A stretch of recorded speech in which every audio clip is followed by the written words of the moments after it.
sent, give that to you. yeah, you sent me one of the, I don't know if you did or Dougie did, but the all over shield one. Oh yeah. I don't know if that was from a You got that already? Yeah. Didn't get thrown in the fire? No. Okay. Well, now you got another. Yeah, now we got the oval shield. Yeah. Yeah. The FMF. The FMF shield. That's what it is. It's a combo. It's the FMF shield with the panda jersey. I almost sold one today, and dude was like, I gotta ask my wife first. You almost sold a jersey? Huh? Yeah. Yeah, we have them up here. Oh, nice. Yeah. All right. I was trying hard, man. He was like, I can't. into this. I was like, tell her you want it. He was like, she'll see my bank statement. I was like, All right, we're gonna, let's do a little intro. All right. Yeah. Ready? Yep. It's Chad here, Powers Bike Shop, Powers BMX Museum. We're here with this guy, Chris Moeller, living legend. We're just gonna take a little tour through the museum. He just gave me one of his Pond Fest jerseys that he's been wearing for a while. We'll find another one in here in a minute, but yeah. All right. Yeah, I've been staying away from the museum all weekend during the 20th anniversary jam, kind of saving it up for this evening. So let's get into this thing. Yeah. Yeah, wherever it kind of goes. We got the library, and then it kind of just goes oldest to newest to the front. So oldest is over here. Yep. And then you move that way, it's actually like Gets chronological, gets newer. For pretty close, yeah. So there's nothing different about the two aisles? One side's more freestyle, one side's more race. Okay. And which side's the freestyle side? This side. The side over here? But all the S&Ms are in one section. And what is, so like, what's the significance of the Rasta ATF up here? It was just a limited run you guys did. I feel like that's a friend you can sell. Oh yeah, but You can probably sell. same with the you can American sell all of these. Speedway. Oh shit, you got that too? Yeah. Oh man, so they went straight to the museum. Yeah. Oh wow. Yeah. Mikey sent me this not too long ago. Oh yeah. I don't know if you saw that. So this is basically like, this is like your retirement. This is a retirement fund. Yeah. Right, so everyone else has got a 401k. You got the 401. You got the 4130k. Yeah. Over here. So when you're old and gray and nobody wants to buy a brand new BMX bike, this stuff's all hitting the eBay. Yeah. And you're gonna retire to cash out big time. You're gonna cash out to the Bahamas or something. Yeah. All right. Well, man, there's some crazy stuff up here. The Z frame. Yep. What do you think about that? Like, what is the purpose of the Z frame? I don't know what their purpose The is. 80s was a weird experimental time, and just everybody had their own little weird niche and design, and that's what all Well, I'm I just think gonna that throw really this was. out there, but so I knew Roger Worsham, the guy that did CW. You know, that was Coast Wheels, I think, was his bike shop, and then he started CW, and he actually manufactured S&M bikes for a number of years. And I think the Z frame had something to do with one of their team riders named Andy Zerzow. Oh really? Yeah, I don't know. Don't quote me on that. I guess it's too late. It's probably too late. But I thought maybe Andy Zerzow had something to do with that. Zerzow Z frame. I think they all broke. They all did. Yeah. Yeah. I mean, you don't want a frame with the The zigzag. with a zigzag in the down tube. That's just weird. Yeah. You know. What else do you got? What was your first photo in a magazine? My very first photo in a magazine was probably the 1986 issue of BMX Action magazine. You have it? Let's do that first. Wow. Oh my.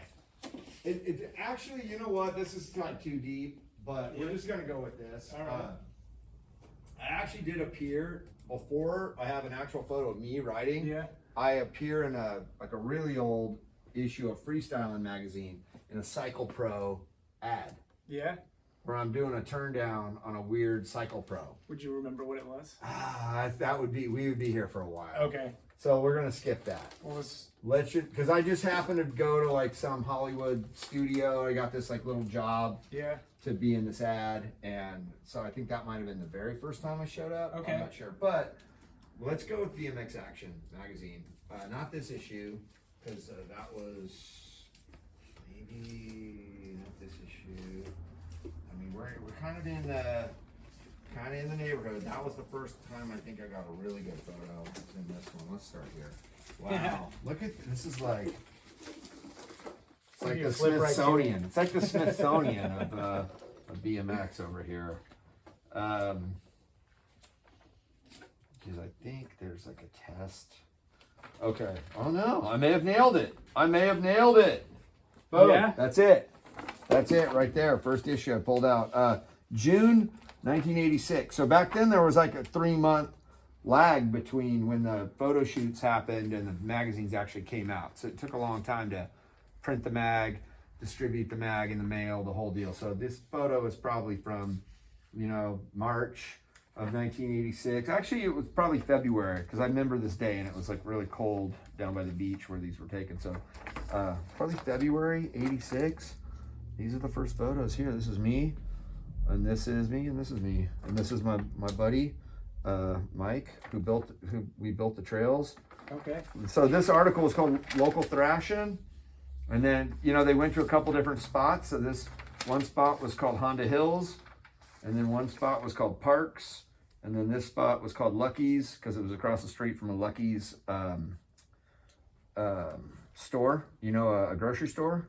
We don't have those over here. Oh, you don't have Lucky's? So Lucky's was just like it was Like just a like grocery a store? grocery store, and then we named all of our jumps like this one. This jump right here, they call the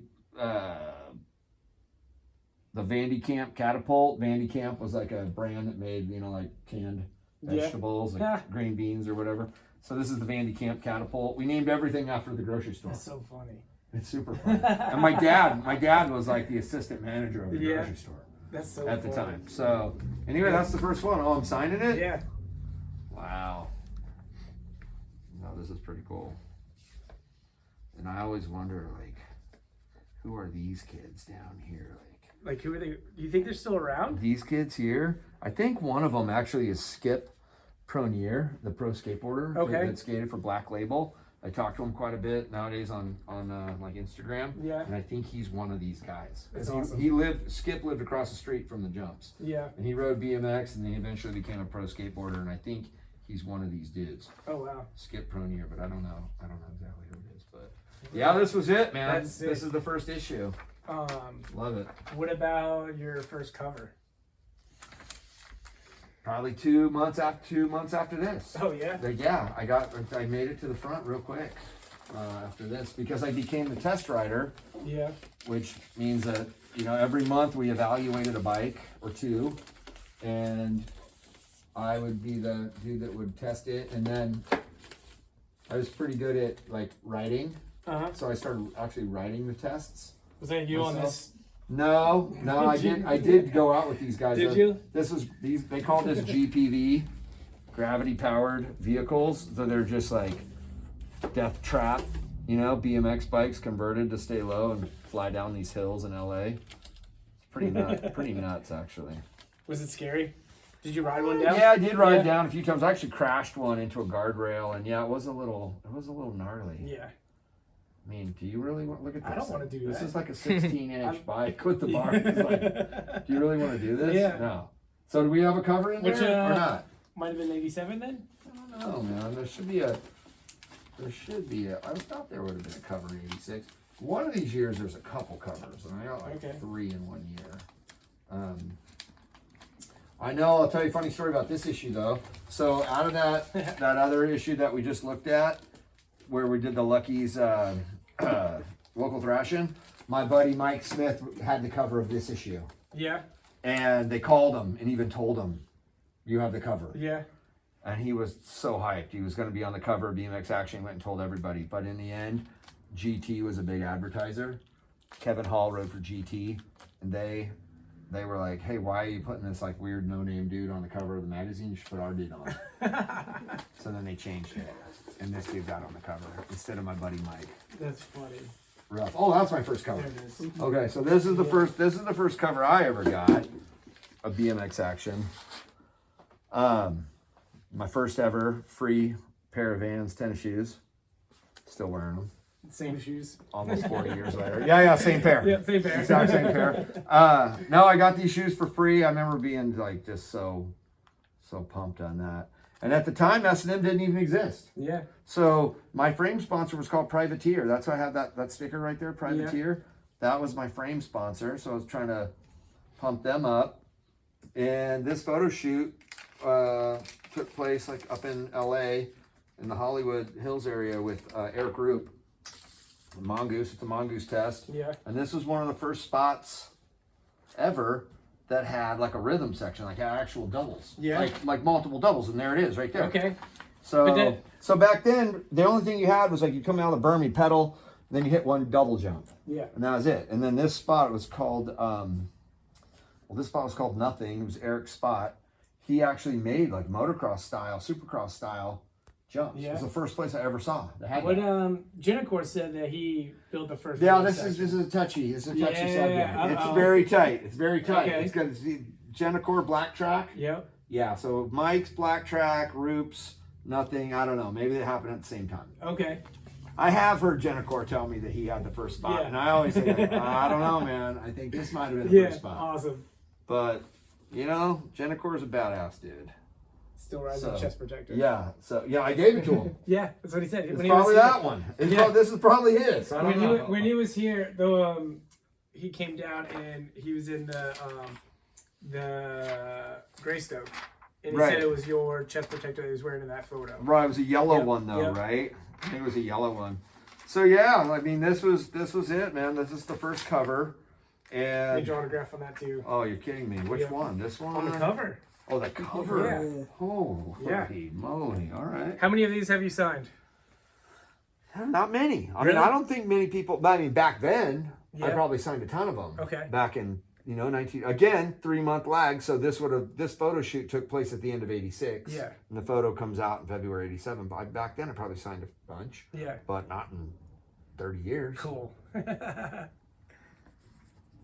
But I'm happy to do it. I can't get enough BMX action, you know? I think this was probably like the only magazine my parents kept. Yeah.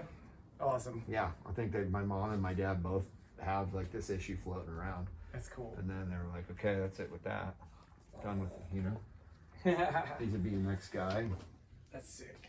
So then that year, I think I got a couple more covers. And then I ended up getting on a cover of Freestyling too. Yeah. I don't know, do you keep Freestyling here?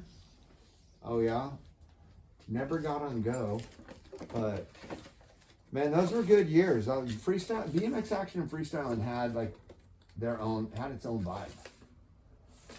And I think it was really influential in like blowing up the whole, it's probably 88. 88. 6. Yeah, and I mean, I think my head's even cut off. But yeah, I did get on Freestyling them. It could be like a BMX, like a race guy. Oh, that's that one right there, yeah. This one? No, this one.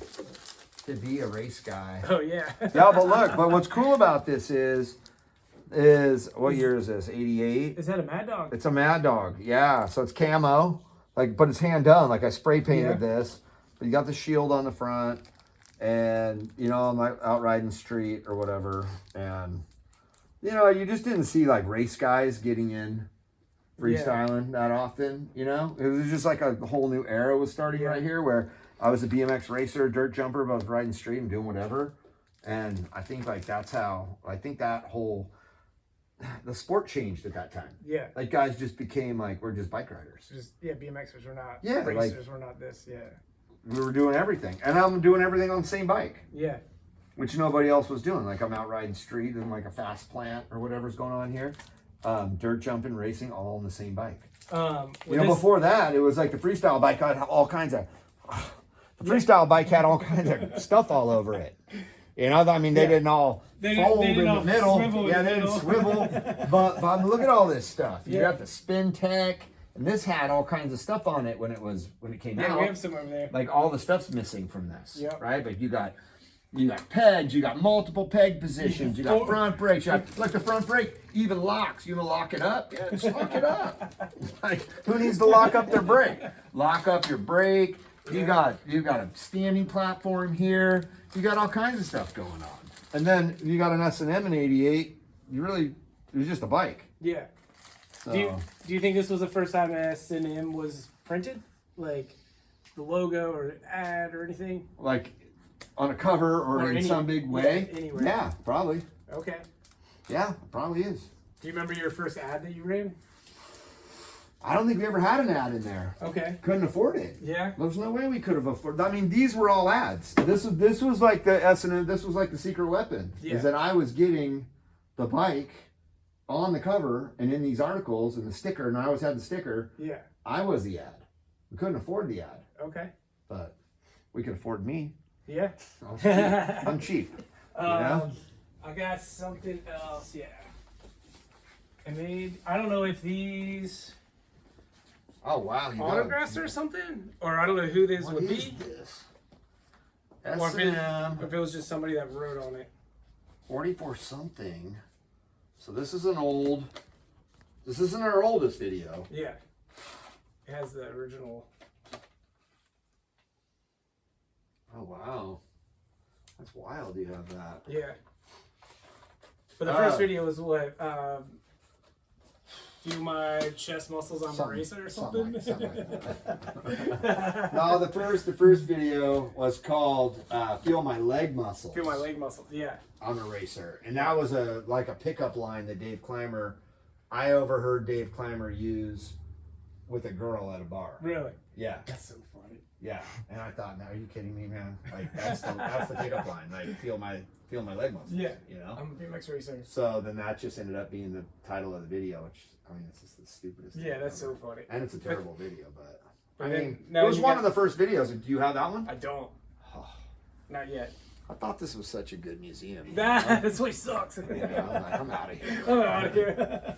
But 44 something was good. I mean, the videos got better Yeah. over the years, right? Because you got video 4, BMX Inferno.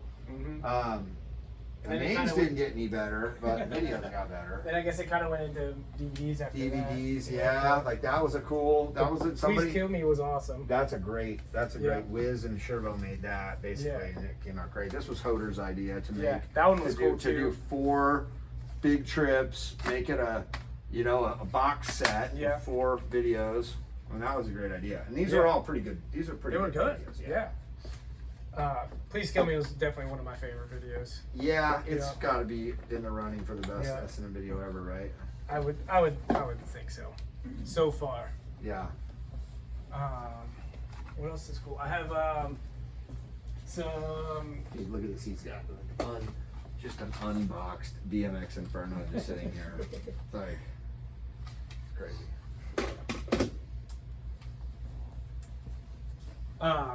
Some original Greg Higgins Yeah. work, and then I have over here some more of the the Slam Dancer that he drew, and Yeah. a whole bunch of other stuff that he drew, which is pretty cool. Yeah, like the circle jerk style Yeah, slam yeah. bar, the original. Actually, it's not the original slam bar. It's The original slam bar is pretty just terrible. Had S&M in a red. No, it sticker. said slam. Or just slam. Yeah, slam bar. And that we didn't do that for very long, but it pretty quickly became the circle jerks, little Yeah. skank dancer guy. But yeah, man, it's good stuff. Yeah. move on. What side do you want to go down? Well, this stuff looks real old. Yep. So let's just go down this. Let's just go down this aisle. I mean, this stuff is like this is how I started right here. My very first bike that I remember was a shock bike. It looked just like this right here. It was actually a Royce Union. Is this a Royce That's a Union? Royce Union right Okay, there. then that's Yeah. the bike. This is the first. This is the first bike that I remember riding BMX on. Was this exact bike? Really? It's crazy that I just put my hand on that. Yeah. And that's what it is. My dad bought it. My parents bought it for me for Christmas. It's like a cheap imitation of a Yamaha Yep. shock bike. I don't know if you have the Yamaha in here. Yep, right there. Oh yeah, so that was the real deal right there. But that was Yeah. really expensive. Yeah. And then this was sold at department stores. Mhm. And yeah, this was the first bike I had. I'm Wow, sure that's crazy. it is. And, Was and it orange? Do you remember what It was color? orange. No way. It had the orange tank. It had the orange. Yeah, this is it. This is the bike. It's Yeah. crazy. And then in another interview, I heard your first real bike was a Race Inc. No, my first real bike. So I had this bike, and I was probably 8, something like that. This is probably like 77, 78, somewhere around there. My brother convinced me to jump over a fence on this bike, and I didn't get over the fence, and I ended up really ripping my lip in half. Yeah. and having to get surgery and the whole deal to get my lip put back together. And that was on this bike. We have a ramp outside over a fence if you want me to clump these tires up. And Do you have try it sharp again. nails just like sticking out? You can try it again. And you have just a bunch of sharp There's nails barbed sticking wire out? on the Yeah. top. Yeah. Is my brother here? Yeah. Is that what's going on? You gonna bring him out? Oh man. So yeah, that was the first bike, and then my second bike would have been. I actually kind of like maybe I had a Schwinn, you know, a Stingray. Yeah. Around the same time, or maybe right after this. But anyway, then my first like decent bike was a Webco. Okay. So I don't know if you have Webcos. The only Webco I have is. But I guarantee I broke this thing into like pieces. Yeah. Pieces. The only Webco I have is this shocked Webco. thing. Oh yeah, I didn't have that. Yeah. But I rode GTs too, because I met the GT, you know, Long family. Uh-huh. Not long after I started, like when I was 11 or something. So I had a GT that they actually gave me a GT, and then later, you know, I worked with CW to do S&M. I currently race this exact bike Yeah. on the vintage scene, the Motomag. Does yours have? Does it have tough wheels? Or It is had Motomax? Motomags. I ended up taking them off and putting spokes on it Yeah. because the Motomags are just so heavy. Yeah. They're so heavy. There's a Dan Gurney with Moto Mags. Yeah. So these Motomags, I have some of these. They're always going to say it's hard to find a set that doesn't have the spokes broken, Yeah. and your spokes are broken. Yep. If you get a set of these without the brakes, they're pretty valuable. And back in the day, people just cut these out. Yeah, because we wanted them your 8-pound wheels to be lighter. Yeah, you want 8-pound wheels to be 7 3/4 pounds. Yeah. Some of this stuff is like very East Coast, like this MCS. Yeah. We didn't have those in California. I mean, this was a super popular bike, PK Ripper. I've actually snapped one of those myself. Awesome. Yeah, I borrowed it. I went on a trip to Hawaii and I borrowed a PK Ripper from a guy, broke it. This is the original right here. Yeah, it's kind of what BMX started on, This is really. the original BMX bike. Yeah, but I mean, they would take this bike and they would cut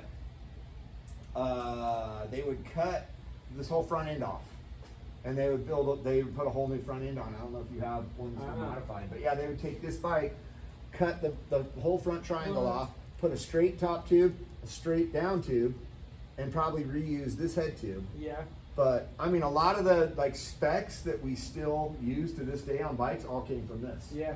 Like this bottom bracket size came from this bike. Yeah, American bottom bracket. Still use it, 2 1/4. It's just a 2 1/4 tube, you know.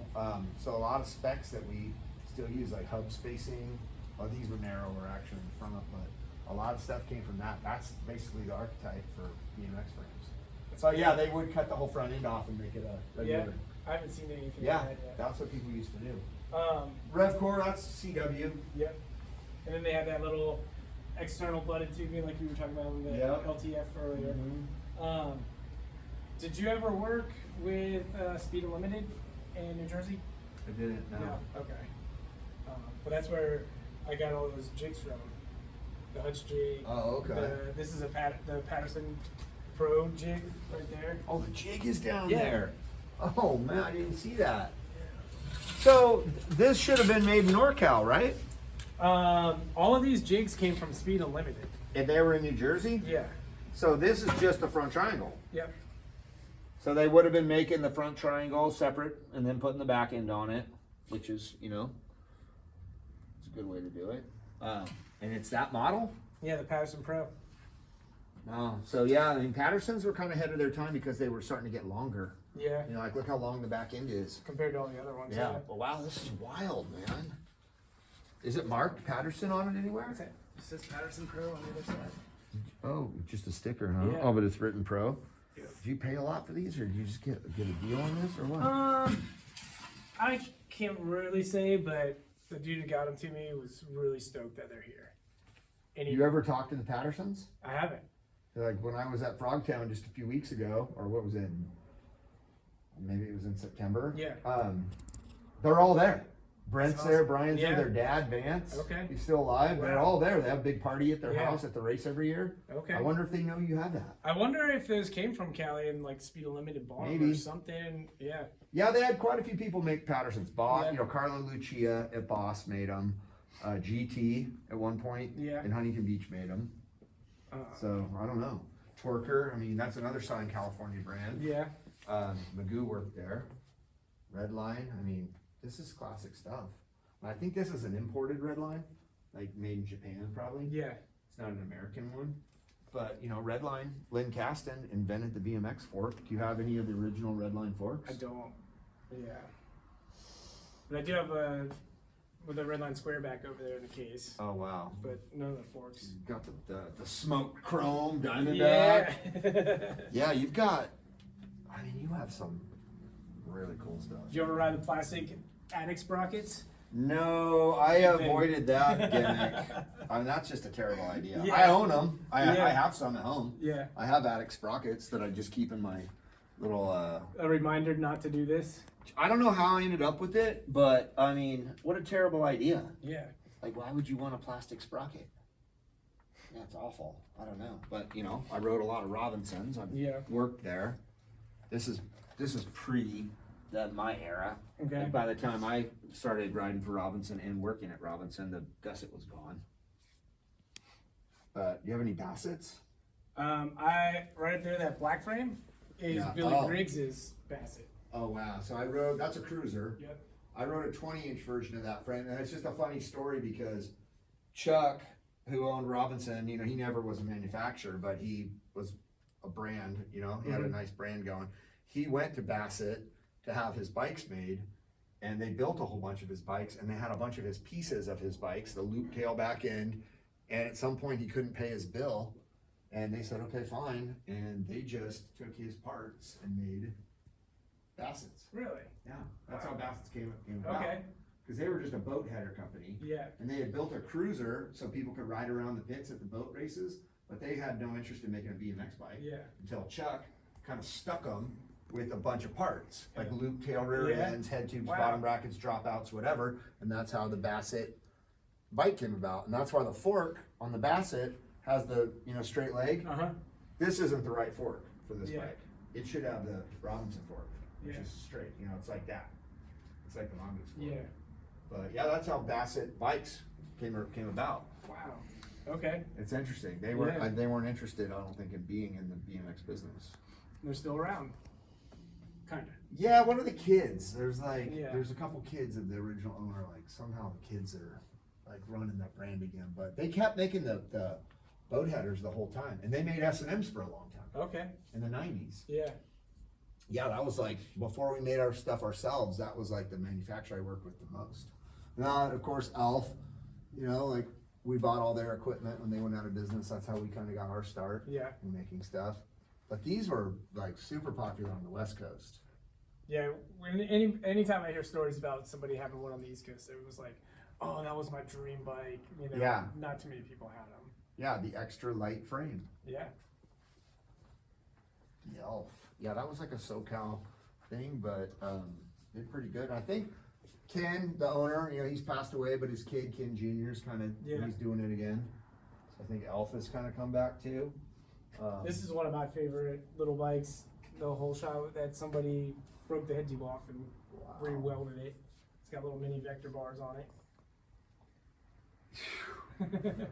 Yeah, because that wasn't really like a race bar. That was a freestyle bar. Yeah, but those are tiny. Like they're short. Well, yeah, by today's standards, huh? Yeah.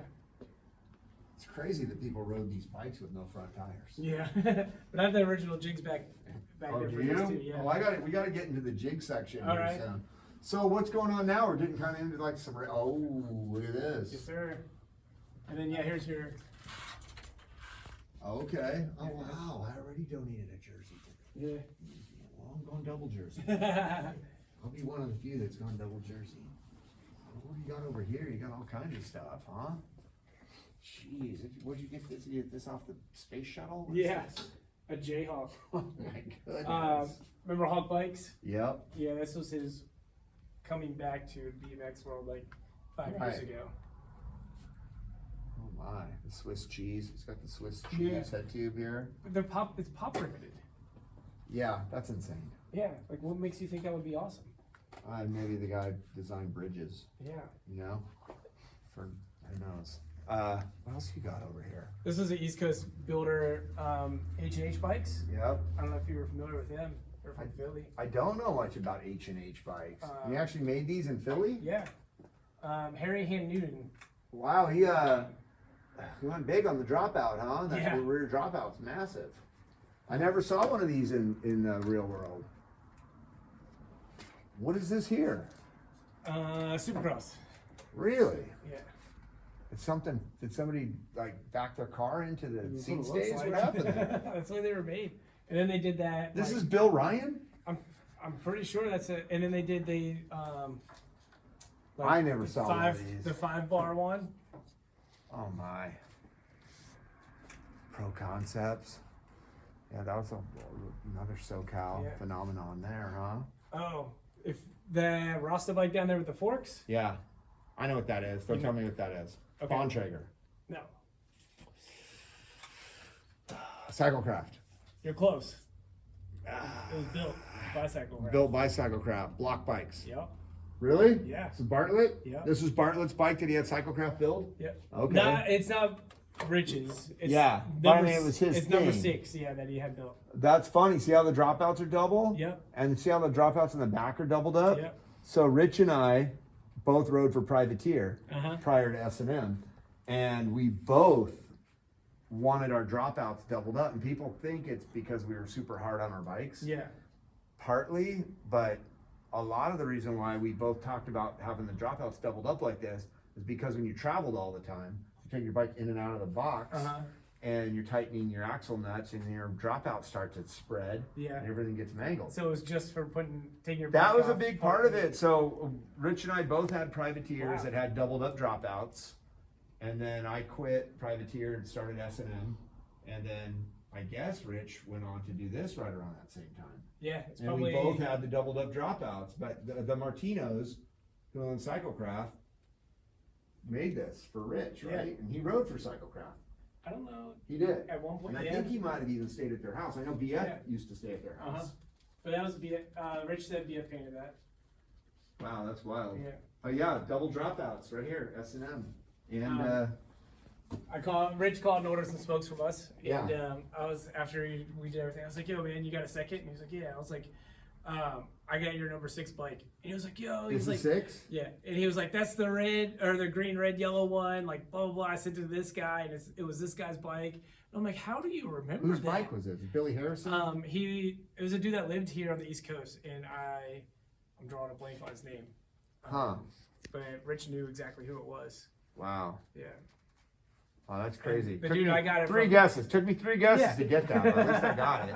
It really looked like a cycle. I mean, that dropout, and that wishbone, and that Cyclecraft. Yeah, the only thing that's And the different. extended leg. The only thing that's You know? different is from a Cyclecraft, the C tube is pierced and it goes all the way over to the chains, like the Challengers. Right. Yeah, Well, no, Challengers. and the weren't. Challengers is more like. Challengers were 2 pieces. Yeah. But this is like the new, like the LAMF. Yep. Frame is like this. The pierced, the pierced top tube. Wow.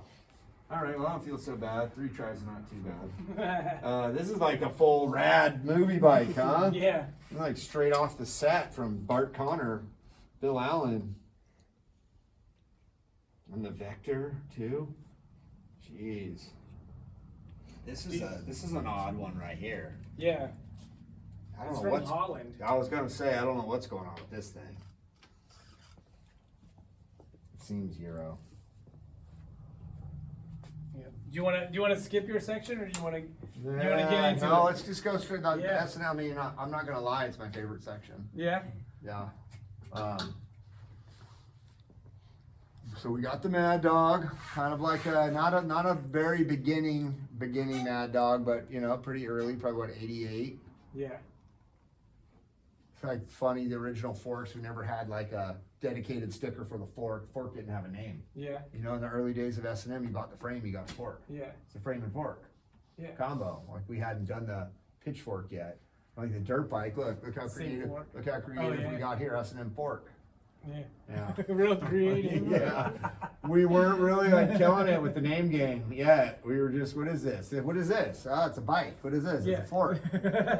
It's a dirt bike. You Yeah. ride the bike in the dirt. Yeah, I did these graphics myself at the AFA offices, the American Freestyle Association. I remember doing these graphics. I knew as I was making them myself, I was like, these are awful. But you know, they're kind of cool now when you look at them. But these are just rub-on letters, and then I traced the rub-on letters with a Sharpie.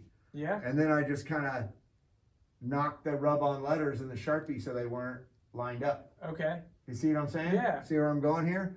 Like, I didn't go to art school at all. And I don't know why I didn't really do it on the frame. Like, on the frame, I traced the rub-on letters with the Sharpie and left it. And then on the fork, it's off center. Like, maybe I didn't even make it off center on purpose. I don't know. I don't really know, man. But then look at the early shields. You know, it was always bicycles made in USA. Yeah. Right? And then years later, I was like, man, we're gonna like probably go out of business with this made in USA thing. So someday we're gonna need to make these bikes in Taiwan, or we're gonna be out of business. And then, So then it turned to American let's Bicycle. change it to American Bicycle Company, so that we leave the door open for stuff that's not made in USA. But it turned out that we ended up starting Fit in '99, 2000-ish. Yeah. And we decided to make the complete bikes from Taiwan under the Fit name, so then S&M's never had to be imported. Yeah. We could have left it bicycles made in USA, but the logo's changed too. I don't know if you've noticed, but like the shape of the shield has changed a little bit. You know, Yeah. the M, the shape, the letter, the actual font on the letters has changed a little bit. Yeah, I think the logo's gotten better. I think so. I think it's way cleaner now. You know. So this is what do we got going on here? It's not a Widowmaker, is it? It's a pre-Widowmaker. Yeah, it's just a cruiser. Yeah, it's just a cruiser. Didn't have a fancy name. Yeah. Where'd you dig that up? I traded a dude in Maryland for it, like 7 crates of records. You traded him 7 crates of records? What Yeah. kind of records? They were just kind of junky records I got at a flea market. Really? Yeah. So just like Earth, Wind, and Fire Yeah. or something? Yeah. Wow. REO Speedwagon. REO Speedwagon, nice. The Holmes, man. This is the hot-tempered Holmes right here. Yeah. The Haro. So this is a full Haro logo bite. Ripped off, yeah. Yeah, so, and I think Jeff Tremaine, the guy that does Jackass now, the producer of Jackass, he just made the Motley Crue movie and all that. I think he did these graphics. Oh, really? Yeah. That's So he had this weird period in time where he was unemployed between Wizard Publications and becoming like the Jackass guy. Oh, now before going to work for Steve Rocco and making Big Brother. Okay. So he made Big Brother magazine. But in between Wizard and Big Brother, he did graphics, and we were one of his clients. Wow. And he did this whole linear guidance system. I mean, look at this. Look at this crap. Linear guidance system. One of them says hot-tempered chromoly, right? Somewhere. Whole shot velocity. Yeah. Like, come on. What does that even mean? It means like you're coming out of the gate just super hot. Yeah. You're getting a whole shot with velocity. I don't know. He was coming up with that. Oh, on the top two, hot-tempered. Yeah. Hot-tempered chromoly. Oh my God. And then you got a mix-up. You got the weird Raver dirt bike sticker on the hot-tempered chromoly sticker. I don't know where it came from. That's funny. Yeah. And then you got the Piso pipe seat post too. Oh, that's a crazy mashup of. Another redneck. Oh, you got an original shafted redneck. Yep. And Oh, then man. is this the early slam bar? No, it's not. Nope, neither one of those are. The early one is like, it's square and it says slam like in red or something. If I see one, I'll show it to you. But no, that's not the first one, but I think. still pretty early. Both of these, like, we call them Murray, you know? The Murray seat stays, stays. yeah. Like, we didn't make that very long. And that's got Prince Albert's on it too. This one does, yeah. Wow. I think I have a set of the early slam bars down there on the TNT actually. Yeah, I'll check that out in a Yeah. minute. But then you got the dirt. Yeah, there's another Tremaine sticker pack here. Like that started as the Budweiser logo, you know, and then kind of just got changed up.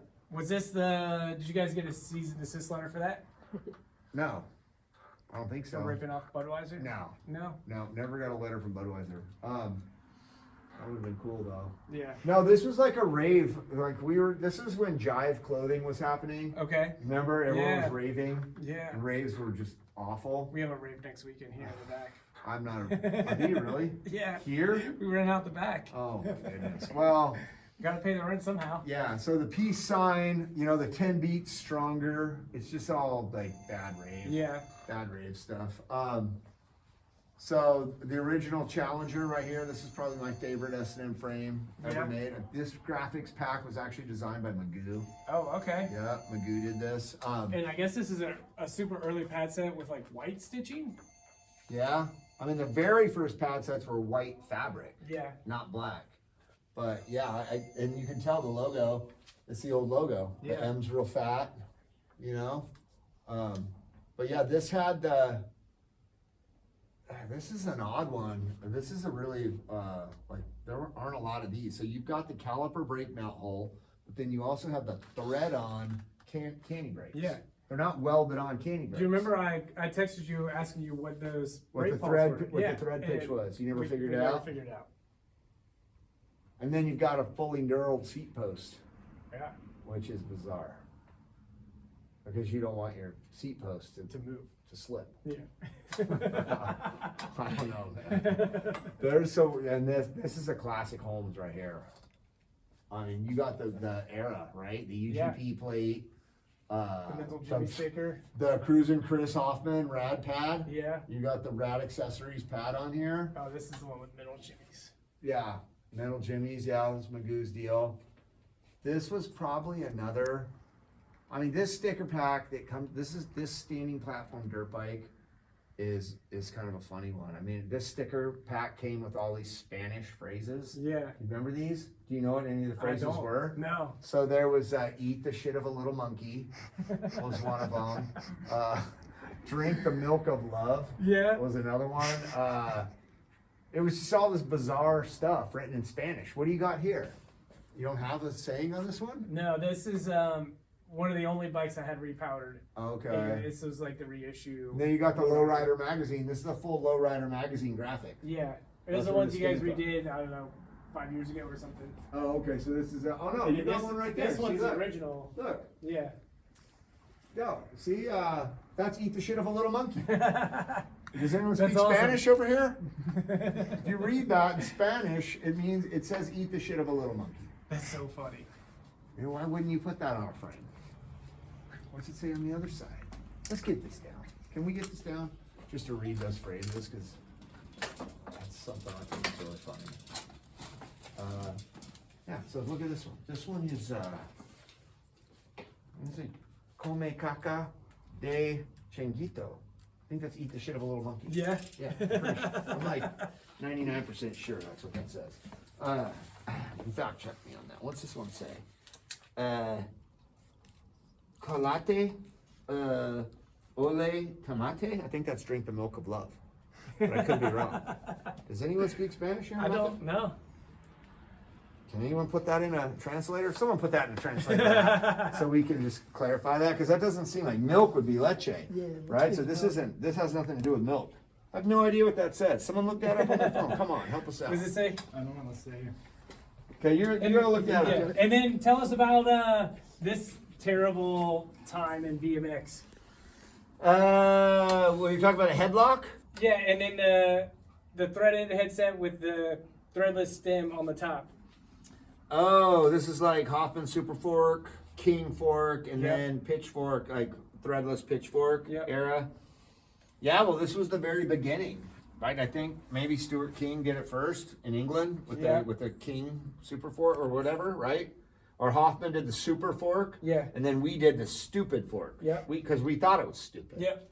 But the whole idea was you could use your same frame with your regular A-head or your regular bear trap style headset, and then you had a smooth section of fork that came up above that, and then you could just put the clamp on stem. Yeah. But this wasn't the first time this was done. Like Cook Brothers did this, like in 1980. Oh yeah. Yeah, but they had a stem that threaded down. Yeah. Which is tricky, because then how are you gonna get the spacing right? Yeah. Make sure it's straight. Right, so this was Yeah. like just a takeoff on that. So we were on our way to a full threadless setup, like a headset threadless setup. Yeah. But yeah, there's a lot going on here. Yeah. It's a cool So bike. you got a regular headset, yeah, and then you got this clamp on stem, and then it's super beefed up with like a sleeve in there. Yeah. and a whole deal. I think this is this a king fork and stem? Or is this? It looks like an S&M Yeah, it looks stupid like a fork. Stupid fork, yeah. Yeah, so Stuart King had it, and then Hoffman had it, we had it. Yeah. You know, a few brands were making that, but it just needed to be even more simplified. Yeah. You know, shafted stem was never good. Like No. the stem would spin off the shaft. A lot of things would happen. Yeah. You know, we did the Wedgie Jackson. I don't know if you remember that, Yeah. which would strengthen up the fork down in this area. Yeah. And then you also couldn't go smaller with the ID of the steer tube because the stem had to slip down into it. Yeah. So it's just like it needed to go. But the A headset was way better. It's a way better fix.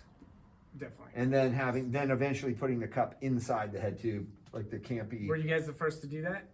We were the first in BMX to do it. Yeah. The guy that invented it was a guy, an Italian frame builder named Pinarello.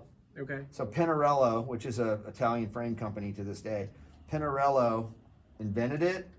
He had Campagnolo make the Yeah. first headset I think, for it, which is this might be one of the. is this a Behringer? Or is that Um, Neil Wood? What is it? no, that's the race frame, the RV. Well, the very first one, like I had the very first one we ever made. Yeah. It was my personal bike, and then but I think the first frame that we ever put it on was a Neil Wood signature race frame. Which Okay. this might be it. But whatever it was a race frame. Yeah, this is the very first time we ever did it, and then we did it on Behringer's bike too. The very first one, like I said, was my personal bike, and we had an aluminum sleeve that pressed all the way in the head tube, and then the bearing cup would ride on here. But I mean, the whole concept here, which wasn't met with like excitement, everybody hated it. They thought it looked stupid. The head tube looked like a Coke can, I heard. But the whole idea was like that the cups could move inside the head tube, and you didn't have these cups that pressed into the head tube when you would bend your fork. Now the cups wouldn't be parallel, and then you'd have these tight spots in your bars, and and then the cup would crack, and it would all go downhill Yeah. from there. You know, and especially with like the shafted stems, bike with a shafted stem and a Yeah. regular headset, you know, your steer tube would bend, you tighten the headset, eventually you would pull the steer tube out of the fork, or you would just pull it apart and then the fork would fall off, and then you would just, Yeah. you know. I'm glad I missed a lot of that. Yeah, Those early 30 years. So once we went to this, we didn't look back. No. But the first ones were campy, and they were caged ball bearings. Yeah. And actually, the caged ball bearing versions of these, to this day, I think work better than even the sealed bearing. Yeah. But people can't get their head around having a caged bearing. Yeah. But the caged bearing would move around, because the cup was called a locator cup, and then the caged bearing would go inside the locator cup, and the caged bearing could move around a little bit and always keep them parallel and keep the Yeah. bars spinning really well. And once you go sealed, now they're locked in there, Yeah. and they're not able to move like the Pinarello Yeah. original design. So, but everybody loves it's gotta be sealed. Like, you know, I don't know. Yeah. Did we figure out what this says in Spanish? No, I gotta. You got to see it first. Yeah. Yeah.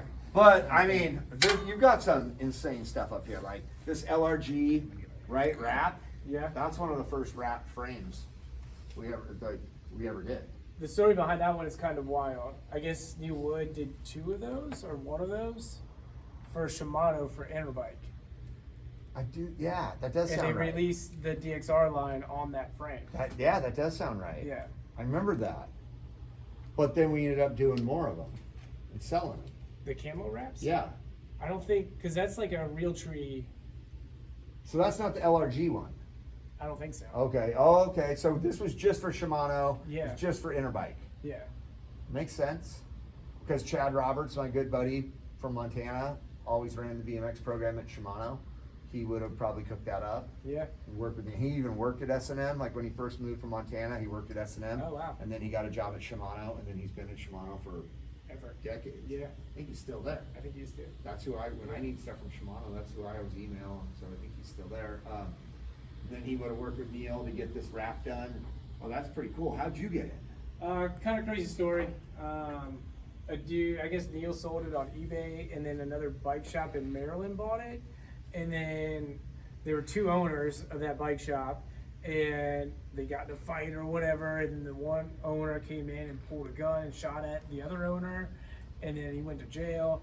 And then I guess the owner that's still in the shop and was there just called me out of the blue one day. I was like, "Hey, I got this camo frame here. Do you want it?" And It sounds like it's ever been ridden. no, there was brakes on it. You could tell there was something on it, but Yeah. and then I just dropped what I was doing and drove an hour and picked it up. You made the right call. Yeah, That's insane. And so what's this, a black bike pretty. in blue or a Behringer? Or is that a? Or an LAF? I think it's an LAF in blue. But so we've already gone full hidden set. We're not looking back. Yeah. So then by the time we get to this bike, which is the WTF, so we had a lot of these like WTF, LTF, ATF. There's a lot of TFs going on, right? But so this was the the WTF. So what we were trying to do here, it's funny because now we're doing this exact same thing with a fit 16-inch bike, but shorten the fork so the leverage, the amount of leverage from the axle to the crown was less. So we made this big round bend so the fork could be shorter. The head tube got really short, and then so we were less material in the steer tube, so it was lighter. Less material in the head tube, so that it was lighter. Less leverage on the fork so that it was stronger. Yeah. But now you're going to have to run this fork with this frame exclusively, because if you put a regular fork on here, you're going to mess up the geometry. There's a lot going on with this frame, and honestly, to this day, I think it made a lot of sense. Yeah, and then the enclosed dropouts. Yeah, the was black cool. hole, we called them the black hole dropouts because you didn't want the dropouts spreading, and if you ran pegs, and you're grinding, you didn't really want to that to hit. Yeah. And if you were pegless and you wanted to do grinds, this is really nice.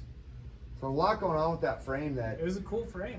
but it requires a true female front and rear hub. Yeah. Not a female hub that has a tiny bit of axle sticking out of the cone. It has to be full. Yeah, like profile. Yeah, like full female, so that it can fit in here.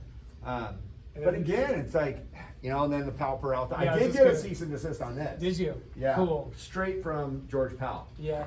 the owner of Powell Peralta, like Powell Skateboards. I got a direct letter and an email. The email said, "Not cool." Yeah. He's just like, I saw the logo, not cool.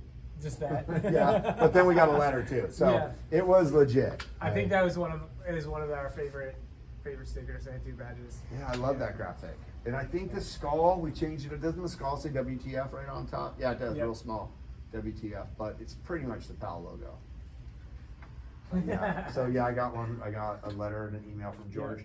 And then this one, Big Island did the graphics on this one. Yeah. LTF. So this was like, we did the light as fuck, the LAF, which is funny because the LAF had the whole Heartbreakers logo vibe too. Yeah. Now Jason's just brought it back with the LAMF. LAMF. Yeah. But all of this started from The HAF. HAF. Yeah. Yeah. So this is a pretty badass frame. We saw one at the trails today, Yeah. 18-inch version. So we've gone back in time on the next gen. This is pretty heavy. This is another one that was pretty heavy. This was one of my favorite frames we ever made. The PBR? The PBR. Yeah, I love this frame. But it was pretty hidden set. So you got like a 1991 Holmes. That was the reissue one. Oh, reissue. That Okay. we did, yeah. But as far as reissues go, it's about as legit as you can get Yeah. because the dropouts are made with the same tooling. It's not like we repopped it in Taiwan from a bike that was made, in California. We went to the same suppliers that made the dropouts in 1990, made these. Really? Same dude. Okay. Yeah, Vaughn. The guy's name's Vaughn, and then his kid Mike. Same dudes. So they discuss it. That brake bridge made at the same exact place. Wow. That they were the first time. And then what do you got? A menstrual cycle here with the stupid fork. And Wow. And the minstrel stem. And the minstrel stem, which was like the first knockoff of a Challenger, right? Yeah. Or was this? But it was 1 inch. But was it a knockoff of the Challenger? Or was it Challenger knockoff of What came both first? both of them. I don't know, but I'll tell you what did come first was the Flying W stem. Okay. So the old school Flying W. You remember the stem? Like from the early 80s? Shafted. Yeah, I have one on that. That's where this came from. Because the top looks kind of the same. Yeah. That's where the shape came Yeah, from, yeah. was the flying W stem, which I thought was like super badass. Stem. Yeah. That's where that all came from. I got one of those stems, and all I had to do was build a guy a Yeah. set of wheels. He paid for all the parts, and he's like, "Here's a stem for the labor." So this, the heaviest fuck was the HAF. Basically, when Standard came out with the stronger than all, the STA, which you probably have in here, that was like Standard did the STA, and then we did this. Okay. Because as soon as we saw the STA for the first time, we're 93, Yeah. right? It's probably 93. We were like, what in the fuck? Like, how can you ride? How can they ride this? Yeah. Like Rick and Kurt and like mini ramping, they're ripping it up on this bike, but it was like heavy as fuck. Yeah. We're like, we could build, let's just make a bike that's heavy as fuck. That's what we did. Yeah. Heavy as fuck. You call it just like a bike you ride in the dirt. Yeah. Like a And dirt then I bike, was from a simple. fat fuck. Yeah. So it was kind of a like dirt bike geometry, but with the full standing platform and the giant, Giant dropout. dropouts. Yeah, we always call that the high school dropout. Yeah. The menstrual cycle has it too. Like dropouts just couldn't get big enough there for a while. Yeah. They had to cover the 16 tooth cog in the back. Right. And this thing's, I mean, this is like a full nod to VDC. I don't know if you have any Boris Not Nixon yet. frames in here. Yeah. But he pierced everything. Yeah. So this is like a VDC. Yeah. But I mean, if you think about it, it's super strong. It's just, it's not really that pretty. No. Well, this is just like a dirt bike with a standing platform. Yeah. which How many was of those did you make? Not many. Yeah. It's like a short-lived thing. And then aren't they super similar to? Was it Homeless that made? Well, Same so thing? what happened with Homeless? Do you have Homeless in here? There's one down here, but it's in. Yeah, at some point, like Homeless was like one of those brands, that really came after S&M. Yeah. Like, oh, S&M's doing really good. We'll just do our own twist on it, kind of thing, right? So they came to the same manufacturer, which was Bassett, like we were just talking about. It wasn't called Bassett, but it was the guys that made the Bassett headers and are now still doing that. But Okay. so Greg, the guy that did Homeless, went to this manufacturer and had pretty much the same thing made. Yeah. But no one told me. And when one day I went in there and I thought, oh, what are you doing with these standing platform frames? Like, I don't remember ordering these. And they're like, Yeah. they're made for someone else. I think the. So like George Powell said, not cool. It's like, come on. I think the only difference between the two really is the brake mount. I think the brake mount on the Homeless are on the. Well, the on biggest the seat difference is they're out of business Well, that too. and didn't last very long. Yeah. It's a lot. There's more to being in business than just trying to make the same same shit thing. someone else is making. Yeah. It's a lot to it. But yeah, it didn't last very long. But I wasn't real stoked. I know that. But Yeah. whatever. People aren't like coming after you. You're probably not doing anything. Like if no one's coming after you, you're probably not doing anything. Yeah. So That's true. it's kind of good. I've kind of always said that if you make everybody happy, you're doing something wrong. Yeah, if everyone's loving you, You're doing it's because something you're wrong. sucking. Yeah. That's just how it is in everything, Yeah. really. So is this a medal that we made? I'm not Probably. sure. Did Seems you like make the it. dagger? We made quite a few metal I mean, frames. it looks like it has a Yeah. American. I would made- say we made this one, but Yeah. we didn't make this one. No. Because I don't remember this. I think Pedal Driven Dave made that. Yeah, so Dave, that's Spooky Dave? Yep. I can see that. Yeah, Spooky Dave probably made that. This was the one they just did recently for Jimmy. Yeah. Oh yeah, we didn't do that. Yeah. These FBMs, we had a lot to do with FBM in the early days, like Brock and Dave. So when Spooky Dave worked at FBM in the early days, Brock and Dave both came out to California, stayed at my house, and tried to, they wanted to know how to make frames like more efficiently. Yeah. Like they knew how to weld, cut tubing, whatever, but they didn't know how to like set up the shop so that they could get more efficiency out of it. Yeah. So Brock and Dave came and stayed with me, and me and Jason basically taught them, like showed them everything that Oh, we wow. did. Yeah, so Okay. there was always a lot of like, I always felt like FBM was like the East Coast, S&M was the West Coast, Yeah. and it wasn't like ever a real competitive Yeah. vibe. Okay. It was always really friendly. That's cool. I felt like. Yeah. So What about with Standard? Well, when Standard Standard? first came out, when they first started in '93, they really kind of jocked out on us. I mean, Yeah. Rick was like kind of jockey, and they tried to bully us almost and make fun of us, and it just didn't work. Yeah. Like, it didn't, it just didn't work. Like, it didn't bother me. I thought some of the stuff they were doing was funny, but then I'd clown them and it was even worse. And I think after a couple of those back and forths with the print ads and things, I think Rick was like, oh man, these guys, like, we'll just leave them alone. Yeah. Because it's just going to get uglier. You Yeah. know? And I remember at one point at the height of the standard S&M, rivalry, people called it, I went to Davenport and I just showed up at Standard one day by myself. Did you ever hear about this? No. So I went to Standard. I was visiting Paul to Paul, who's on the other side of the river, at BMX Racing Zone in East Moline, Illinois. And I just decided, I'm close to Davenport. Just going over there. See what these guys are up to. So I go over there by myself. They were on like the second floor of a building. Okay. It was odd. Yeah. I don't know if you ever went there. No, not I had to that get one. an elevator. Yeah. I went up to the second floor of the building, and the elevator opened up, and I was in Standard.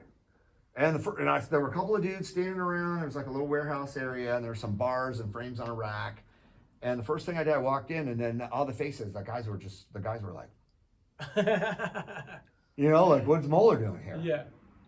Right? And I walked over, and there was a rack of bars, and I remember like running my hand over the rack of bars, and it was covered in dust. Yeah. And I was like, oh, these have been here for a while, and the guys are like, and then Rick came charging out of his office and got me out of there like instantly. Yeah. Just instantly. He came charging out of the office and he was like, Moeller, let's go. And then next thing you know, I'm in his truck, and then we're at Rampage, and then we're all over the place. Yeah. He just wanted to get me out of there Yeah, so you can see. as quick as possible. Yeah. But that was the end of the rivalry. Yeah. So it was never really that intense. You guys are cool. Talk to each other. Yeah, I mean, now we DM on Instagram Yeah. quite a bit. Yeah, Cool. I mean, I haven't talked to him in person in a while, but Yeah. I mean, there's no. Again, it's like they were coming at us because they thought we were like owning it, Yeah. and then I don't know, they thought they were gonna clown me by I don't know, like prank call me. Yeah. I've been prank called by everybody. Like, You sell Harrows? yeah, You have any Harrows. Yeah, well, I was talking to Crandall about that today. It's like, back before Grant started BSD, he used to prank call me all the time. And he was an S&M kid. He loved S&M. Then he started BSD. Crandall used to prank call me all the time. And then he started FBM. Yeah. And then these guys are all prank calling me and trying to make fun of me, and I never was phased. Yeah. But I mean, they were all like S&M dudes. Yeah. And then they started their own brands. But they all kind of started by riding S&Ms. Yeah. So I don't know. That's cool. Yeah. And we're still going. Yeah. Here's we were talking about these earlier. Yeah. The early, That's the Fit Complete. No, it's the Holmes. Oh, the Holmes, but that's the The 22. the 22. Yeah. But then we did a Fit Complete. After that. Yeah. Yeah. That had the same graphics pack, but didn't say Holmes. No, Said Fit. it's a Fit. Yeah. Yeah, that's cool. I mean, sometimes we just do like short runs of stuff. I mean, look at Yeah. the Stricker. The Stricker, that's a sweet bike. You got the early 38 special. Yeah. You got a lot of good stuff here. And then we missed down there. There's like Call Girl and Bennett's and. Jeez. Yeah, like the frames really that was like an interesting era where